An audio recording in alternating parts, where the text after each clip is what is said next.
TDP Mahesh Kumar Yadav drugs కేసులో arrest అవటం, నిన్న మొయినాబాద్ ఫామ్ హౌస్ లో జరిగినటువంటి ఒక పార్టీలో పక్కా సమాచారంతో ఈగల్ టీం దాడి చేయటం, అక్కడ ఆయన దొరకటం, ఓవరాల్ గా 6 మెంబర్స్ కి డ్రగ్స్ పాజిటివ్ రావటం. ఓ పక్క సే నో టు డ్రగ్స్ అని ప్రచారం చేస్తున్నటువంటి ప్రభుత్వం, అదే ప్రభుత్వంలో ఎంపీగా ఉన్నటువంటి ఒక బాధ్యతాయుతమైన పదవిలో ఉండి డ్రగ్స్ తీసుకున్నారు, డ్రగ్స్ పాజిటివ్ రావటం.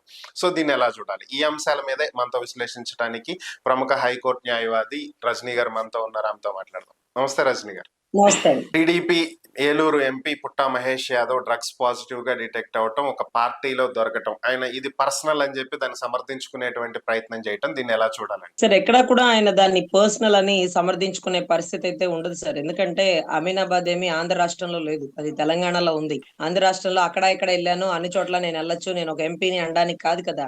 అమీనాబాద్ ఫామ్ హౌస్ కి వెళ్ళి అది నా పర్సనల్ అంటే అది ఆ టాపిక్ అంటే ఆ మాట జడ్జి గారి ముందు కూడా చెప్పరు, కోర్టులో కూడా ఎక్కడ సబ్మిట్ చేయరు ఎఫిడవిట్ లో అది నా పర్సనల్ అనరు. ఎందుకంటే ఆయన ఒక రెస్పాన్సిబిలిటీ పర్సన్, అందులోనూ చాలా అకౌంటబిలిటీ ఉంది రాష్ట్రానికి. ఊరికే వచ్చేలా ఎంపీ టికెట్ ఊరికే వచ్చేలా వాళ్ళ నాన్నగారు ఏదో టిటిడి మాజీ చైర్మన్ అనో, లేకపోతే వాళ్ళ మామగారు ఏదో మాజీ స్పీకర్ అనో, అంటే యనమల రామకృష్ణుడు గారు అనో ఇచ్చేలా వారి ప్రతిభ ప్రావీణ్య వాళ్ళు చూపించుకున్నాక ఇవ్వాల్సినటువంటి టికెట్లని పలానా వాళ్ళ కొడుకు పలానా వాళ్ళ అల్లుళ్ళని ఇచ్చేస్తే ఇలాగే ఉంటది. సరే, ఎనీవే, పాపం అతని మాటల్లో ఏదో నిజాయితీ కనబడుతుందండి నాకు ఎప్పుడు ఇలాంటి చెడు అలవాట్లు లేవు అనే పదంలో కొంత నిజాయితీ అనేది నాకు కనపడింది. కానీ ఏలూరు ఎంపీ టికెట్ ఆయనకి ఇవ్వడం ఇష్టం లేదా అంటే పొమ్మనకండా పొగబెడుతున్నారా బాబు గారు? అంటే మీరు గమనించండి, ఈగల్ టీం ని పెట్టిందే చంద్రబాబు గారు. అంటే డేగ కళ్ళు మనల్ని గమనిస్తుంటాయి, డ్రగ్ మీద డేగ కళ్ళు పెట్టారు అని.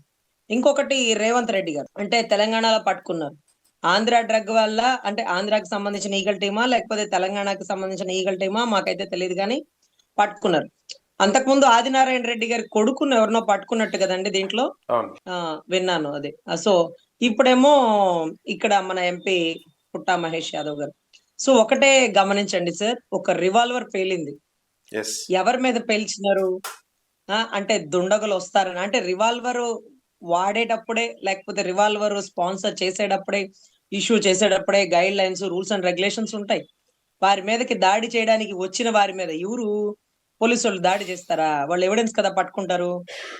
సో పూర్తి నిఘా సమాచారంతో వచ్చినటువంటి ఈగల్ టీము రేవంత్ రెడ్డి గారికి చెప్పకుండా అమీనాబాద్ కి రాదు. రేవంత్ రెడ్డి గారు చంద్రబాబు గారు చెప్పకుండా అక్కడ దాకా పోరు. సో ఇక్కడ కనెక్టింగ్ మ్యాటర్ చూడండి. అంటే నాకు అర్థమైంది, బోలేబాబా డైరీని క్యాన్సిల్ చేసి మూడో కంటికి తెలియకుండా ఇందాపూర్ డైరీని పెట్టేసేయచ్చు. కానీ బోలేబాబా డైరీని క్యాన్సిల్ చేసేటప్పుడు, రేటు పెంచాల్సి వచ్చినప్పుడు, బోలేబాబా డైరీ మీద వేసిన నిందలు చూస్తుంటే కుక్కని కాల్చి చంపాల్సి వచ్చినప్పుడు బాబు గారు తీసుకునేటటువంటి నిర్ణయం ఆ కుక్కని పిచ్చి కుక్క అనే ముద్ర వేయడం. సో అప్పుడు కాల్చినప్పుడు ఎవరికి అబ్జెక్షన్ ఉండదు. మామూలు కుక్కని కాల్చేస్తే అదేంటది పాపం జంతు పరిరక్షణ అంటూ వచ్చేస్తారు. అదే పిచ్చి కుక్కను కాలిస్తే ఎవరు ఏం మాట్లాడరు. ఇప్పుడు ఒకవేళ ఎంపీ టికెట్ అక్కడ ఇవ్వడం ఇష్టం లేదేమో, ఎందుకంటే ఆయన అమీనాబాద్కి వెళ్తున్నట్టు ఆయన ఇంట్లో కూడా పెద్దగా సమాచారం ఇచ్చి ఉండరు. కానీ ఈగల్ టీం వారు పూర్తి నిఘాతో వెళ్ళి తెలుసుకున్నారు, పట్టుకున్నారు. ఇంకొకటి ఏంటంటే యూరిన్ టెస్ట్ లో దొరకలా.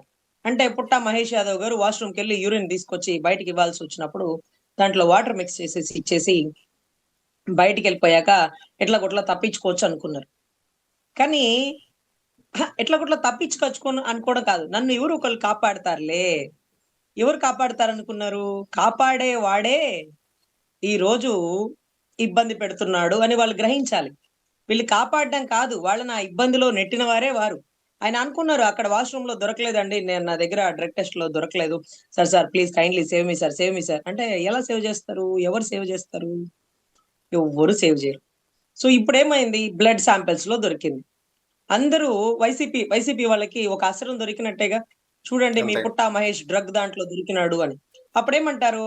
ఇమీడియట్ గా బాబు గారు ఆ పల్లా శ్రీనివాస్ గారితో ఒక లెటర్ రిలీజ్ చేశారు. 5 రోజుల్లో సమాచారం పూర్తిగా అందించాలి, సమగ్ర విచారణ చేయాలి అని. సో ఇక జీవితంలో పుట్టా మహేష్ యాదవ్ కి ఎమ్మెల్యే టికెట్ కానీ, ఎంపీ టికెట్ కానీ, వారి నాన్నగారు కానీ, వారి మామగారు కానీ అడగడానికి లేదు. చూసినారా? అంటే ముందు అంటే ఎవడురా దొరికింది అంటే దొరికే వరకు ప్రతి ఒక్కడు దొరికాకే ప్రతి ఒక్కడు దొంగ. ఇతనికి తెలుసు చాలా మంది సమాచారం. ఇప్పుడు ఇతన్ని సేవ్ చేసేవారు ఎవరు అంటే ఎవరు లేరు. అస్త్రంగా ఆయుధంగా మొన్న మీకు తెలుసు కదా తెనాల్లో గంజాయి తాగారని ఒక 18 20 ఏళ్ళు 16 17 ఏళ్ళు పోరగాళ్ళని రేల కొట్టి పెట్టారు నడి రోడ్డు మీద పోలీసులు కాళ్లతో చేతులతో. ఒక కానిస్టేబుల్ మీదకి గంజాయి తాగినోడు దాడి చేసినాడని. వాడు గంజాయి తాగినప్పుడు కానిస్టేబుల్ ఎస్ఐనా సీఎమ్మా పిఎమ్మా వాడికి ఏం తెలుస్తుంది? ఆ గంజాయి తాగిన మత్తులో ఎదురుగా వచ్చిన వాళ్ళని దాడి చేసేస్తారు. అట్లా దాడి చేసినాయి కదా నెల్లూరులో ఒక కమ్యూనిస్టు వ్యక్తి, అతని పేరు ఏదో ఉంది సార్, ఒక కమ్యూనిస్ట్ వ్యక్తి ఆ గంజాయి తాగిన వాళ్ళని కంట్రోల్ చేయగా ఆ గంజాయి తాగిన వాళ్ళు అతన్ని చంపేసినారు. అతని చావుకి కారణం అయ్యారు, అతన్ని చంపేసినారు. సో ఇటువంటి పరిస్థితి గంజాయి తాగిన మత్తులో వాళ్ళు ఏం చేస్తారు వాళ్ళకి తెలియనప్పుడు కానిస్టేబుల్ మీద చేతుతావా, కానిస్టేబుల్ కొడతావా అంటూ రేల కొట్టారు. మరి ఈ రోజు డ్రగ్ బ్లడ్ లో దొరికినటువంటి గౌరవ ఎంపీ గారిని ఏ రోడ్డు మీద కొట్టుకుంటూ తీసుకెళ్తారు? ఏ రోడ్డు మీద ఏ పోలీసు వాళ్ళతో కొట్టిస్తారు? అంటే ఏటపోతు పీక తలకాయ నరికేసిన వాళ్ళని నడి రోడ్డు మీద నడిపించినటువంటి సాంప్రదాయం ఉన్నటువంటి ఆంధ్ర రాష్ట్రంలో, అందున గౌరవ హోమ్ మినిస్టర్ గారి ఆధ్వర్యంలో ఇప్పుడు పుట్టా మహేష్ యాదవ్ ని ఏలూరు నగర శివారులో నడిపిస్తారా? అంటే ఒంట్లో డ్రగ్ ఉంది కాబట్టి. ఎలా వచ్చింది ఆ డ్రగ్? ఎవరు ఇన్పుట్ చేసినారు? ఎవరు ఇంజెక్ట్ చేసినారు? సో శత్రువులు ఎప్పుడు కాలకేయుల్లా ఉండరు సార్, కట్టప్పల రూపంలోనే ఉంటారు. ఇప్పుడు వాళ్ళ మామగారు వారి అనుభవంతో ఆలోచిస్తారు. ఈ మధ్యలో మనం గమనిస్తే యనమల రామకృష్ణులు గారు ఎప్పుడు తెర మీదకి రాలేదు. యనమల రామకృష్ణ యాదవ్ గారు ఎప్పుడు తెర మీదకి రాలేదు. ఇక్కడ సలహా సూచనలు ఇవ్వాలి. ఆయన కూడా ఒక పాలిట్ బ్యూరో సభ్యులు లాంటి వ్యక్తి, ఒక స్పీకర్ స్థాయి వ్యక్తి, మంచి అనర్గళమైన ఆర్థిక శాస్త్ర నిపుణులు. ఆయన ఎందుకు దూరంగా ఉన్నారు? దూరంగా ఉన్నారు. వారి కూతురు గారు కూడా ఎక్కడో ఏదో ఒక ఎమ్మెల్యే కేటగిరీ చూసినాను. ఇప్పుడు ఇతను యనమల రామకృష్ణ గారి అల్లుడు, లేకపోతే మాజీ టిటిడి చైర్మన్ గారి కొడుకు. ఆయనేమో మైదుకూరు ఎమ్మెల్యే, ఇతనేమో ఎంపీ. బాబు గారికి అసలు ఇష్టం ఉండదు ఒక కుటుంబంలో ఇద్దరికి టికెట్లు ఇవ్వడం. మరి ఎలా కాదని చెప్పాలి? ఇలా కాదని చెప్పాలి. ఇలా కాదని చెప్పాలి. పుట్ట మహేష్ యాదవ్ గారు ఆలోచించుకోవాలి. మొయినాబాద్‌కి వెళ్లే ముందు ఎవరెవరికి చెప్పినారు? ఎవరెవరికి తెలిసింది? హుక్కా ఉంది, కొకైన్ ఉంది. ఈ కొకైన్ గాని, హెరాయిన్ గాని ఇవన్నీ కూడా అందరికి దొరికేవి కాదు. పెద్ద పెద్ద డ్రగ్ స్మగ్లర్స్ కి దొరికేవి. ఆ డ్రగ్ స్మగ్లర్స్ నా స్నేహితులు, వారు నన్ను భోజనానికి పిలిచినారు. నేను వెళ్ళినాను. మొయినాబాద్ ఔట్‌స్కర్ట్స్ లో ఇలా జరిగింది అంటే, మొన్న ఈ మధ్య మంగ్లీ కూడా దొరికింది చూసారా? యెస్. మంగ్లీ కూడా ఆవిడ పుట్టినరోజు వేడుకల్లో హుక్కా, కొకైన్, హెరాయిన్ లాగా ఎక్కడెక్కడో డ్రగ్స్ ఏవో దొరికేసినాయి అన్నట్టుగా అప్పుడు కూడా బాగా వార్తా కథనాలు వచ్చినాయి. సో ఏదో పార్టీకి ఆవిడ ఇక బెండ్ అయిపోయి ఉంటారు నాకు తెలిసి. వార్తా కథనాల్లో దయచేసి నన్ను ఎస్కేప్ చేసేయండి, జీవితాంతం మీ పార్టీకి ప్రచారం చేసుకుంటా, పార్టీకి పాటలు పాడితే ఏవో కొన్ని ఉంటాయి సార్. ఇప్పుడు ఒక మనిషిని ఊరికే పట్టుకోరు. పట్టుకున్నాక చర్చలు జరుగుతాయి. ఇప్పుడు లీగల్ ఎక్స్పెక్ట్ లో మనం ఏం చెప్పుకోవచ్చు అంటే, అక్కడ ఈగల్ టీం మీద పెనుదాడి చేసినటువంటి వ్యక్తులు వాడినటువంటి రివాల్వరు ఎవరిది? ఎక్కడి నుంచి వచ్చింది? రివాల్వర్ సంకలో పెట్టుకొని మొయినాబాద్ ఔట్‌స్కర్ట్స్ కి ఎందుకు వచ్చినారు? గెస్ట్ హౌస్ కి ఎందుకు వచ్చినారు? ఇప్పుడు మామూలుగా అయితే సార్ డ్రగ్ ఇతని బ్లడ్ లో కూడా ఉంది కాబట్టి ఈ పాటికి ఎప్పుడో ఇతను అరెస్ట్ అయిపోయి ఉండేవాడు. ఇతను ఎందుకు అరెస్ట్ అవ్వలా తెలీదు. చర్చలు జరుగుతున్నట్టు ఉన్నాయిలేండి. రెండోసారి ఎమ్మెల్యే టికెట్, ఎంపీ టికెట్ అడగని అన్నాడు అనుకోండి, ఇంకా అరెస్ట్ ఉండదు. బాబు గారు ఆ ఓకే. కేసును అలా పెండింగ్ పెడతారు. కానీ బాబు గారు ఆ కేసుని పూర్తి చేయరు. బాబు గారు ఆ కేసులో ఇతన్ని అరెస్ట్ కూడా చేయరు. ఇప్పుడు హోంశాఖ గారు ఏం మాట్లాడతారో, వీళ్ళని అసలు అరెస్ట్ చేస్తారా? అవన్నీ చూడాలా. నెక్స్ట్ ఇమీడియట్ గా జరిగే యాక్షన్ ఏమి ఉండదండి ఇక్కడ. వితిన్ సెకండ్స్ అని అసెంబ్లీలో చెప్పే డైలాగ్లే గాని ఏదైతే రిహార్సల్స్ గాని ఒరిజినల్ లో అవన్నీ జరగవండి. So anyway, attempt to murder section, revolver వాడి దాడి చేయబోయారు ఈగల్ టీం మీద. అంటే ఒక గవర్నమెంట్ ఎంప్లాయ్ మీద దాడి చేయడం, పోలీస్ అధికారి మీద దాడి చేయడం అనేది ఒకటైతే, అతని విధులను ఆటంకపరచడం అనేది ఒకటైతే, అటెంప్ట్ టు మర్డర్ సెక్షన్ లో ఒకవేళ రివాల్వర్ పేరితే ఒక అధికారి ప్రాణాలే కోల్పోయి ఉండేవాడు. గాల్లో రివాల్వర్ లో ఎందుకు కాల్చినారు? ఎందుకు ఒక మనిషి మీద దాడి చేయబోయే ప్రయత్నం చేసినారు? అక్కడ 6 ఉన్నారనుకోండి, 6 అరెస్ట్ చేసేస్తారు. 7 ఉన్నారనుకోండి, 7 అరెస్ట్ చేస్తారు. 28 మంది ఉన్నారనుకోండి, 28 మందిని అరెస్ట్ చేస్తారు. కానీ ఇక్కడ 4, 5 కస్టడీలోకి తీసుకున్నట్టుగా విన్నాను. మరి అవును. మిగతా వాళ్ళని ఎందుకు వదిలేస్తున్నారు? జడ్జి గారు చాలా కోపంగా, డ్రగ్ తీసుకోవడం, అక్కడ కొకైన్ దొరకడం ఇవన్నీ తప్పులే. వీటికి మించి ఈగల్ టీమ్ వచ్చి, "ఏయ్ ఎక్కడి నుంచి వచ్చారు? తీయండి మొత్తం అంతా చెకింగ్‌కి వస్తే ఎవడురా నువ్వు? ఎవడు నువ్వు? ఆ! గవర్నమెంట్‌లో ఉన్నాం" అంటూ రివాల్వర్ వాడినారా? గవర్నమెంట్‌లో మీరుండొచ్చు. ఎప్పుడు నిత్యం ఉండేది సుప్రీం కోర్టు, హై కోర్టు ఇవన్నీ. వాళ్ళెందుకు వదిలేస్తారు? సో ఖచ్చితంగా జడ్జి గారికి ఇంకా కోపం వచ్చింది ఏంటంటే, తప్పుని తప్పు అంటే మీరు రివాల్వర్ తీసుకొని కాల్ చేసే ప్రయత్నం చేస్తారా? ఆ అధికారికి కుటుంబాలు ఉండవా? ఆ అధికారి బాధ్యతాయుతంగా ప్రాణాలకు తెగించి అక్కడికొస్తే మీరు రివాల్వర్లు యూజ్ చేస్తారా? ఆ రివాల్వర్ క్యాన్సిల్ అయిపోతది.